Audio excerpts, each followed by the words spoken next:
In a special report tonight, this holiday season, while many of us are looking forward to the festivities or searching for that perfect gift for our loved ones, our very own chief meteorologist, Robert Bettis, is giving a part of himself to keep his son's heart beating.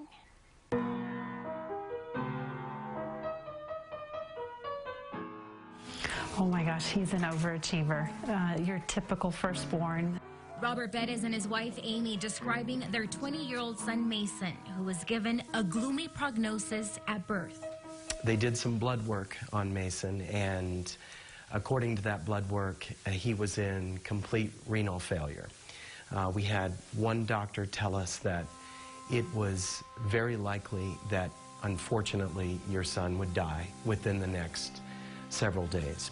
Because according to the doctors, once an infant is in renal failure, there is nothing they can do at that point to save them. On about the 5th day, we ran out of time in the hospital, but Mason had to stay, so we kind of had to come home. And that night that we came home, he was still at the hospital, and we collapsed on our bedroom floor, and we just wailed to God. We had nothing. We didn't know what to do. But the next day, a major shift with their miracle baby's blood work, who was born with only one kidney. And his levels started to come down. All the doctors were like, well, we don't know what to say. But you're going to take your son home. And so on day 10, I put him in his little car seat, and I never looked back. I never worried about it again. It wasn't until July of this year that they received a dreaded phone call. His kidney was now failing. He said, Amy, you've got to take him in right now. He goes, I'm sorry, he has to go on dialysis. And my heart just dropped. Even though we knew this day could come, I was just not prepared.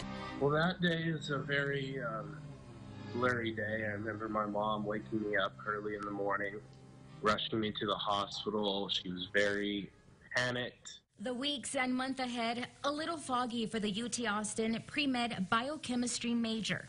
But that day became very real to me, and because I felt so good and so normal all my life, that when those procedures in that day came and going on to dialysis, it was extremely hard mentally. He now needed a kidney transplant and a major shift in his daily life. Aside from college, shadowing a cardiologist, and volunteering at a children's hospital, he's also preparing for that procedure. I do about 63 hours of dialysis a week. I do at-home dialysis. I have a pretty extensive medication list. His parents were the first ones willing to give of themselves for their son. You know, we started with Mason, so he had to be tested first. And then, of course, Rob and I both said we want to be tested. What broke the tie was that Mason's a pretty big guy, and so they wanted the bigger kidney. So even though we're both matches, they chose me because they said, well, the bigger the kidney, the better it is for your son.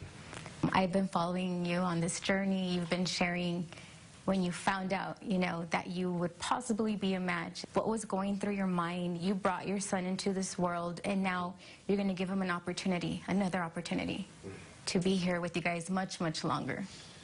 Yeah, I was sitting in my car and got a call from Methodist Specialty and Transplant Hospital, and Carlos, the main surgical coordinator, he said, you're a match. I got a call from my nurse in San Antonio, and I wanted to break down into tears because I was finally given a date, and it became doable. I started writing how many days left until the kidney transplant in my room every day. And it made it easier and easier. And I'm just praying that, you know, the Lord blesses the surgeons, and that kidney is accepted by Mason, and then, you know, we don't deal with this for 30 more years. You know what I mean? That's what I hope.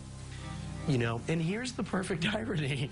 You know, Mason always wanted to be a doctor. And you know, Mason has also talked now maybe about being a transplant surgeon. And what a beautiful thing if that works out, you know, to help, you know, he will not only understand because he will have been a patient, and I think it'll make him a better doctor. To my dad, I just want to say thank you so much for what you're about to give me. I love you with all my heart, and I'm so thankful for this from you.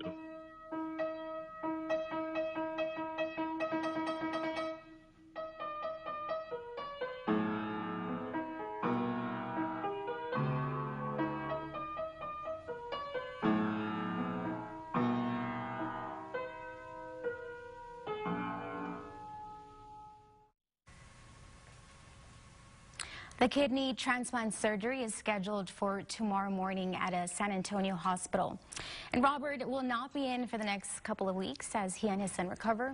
Our prayers are with the Bettis family tonight.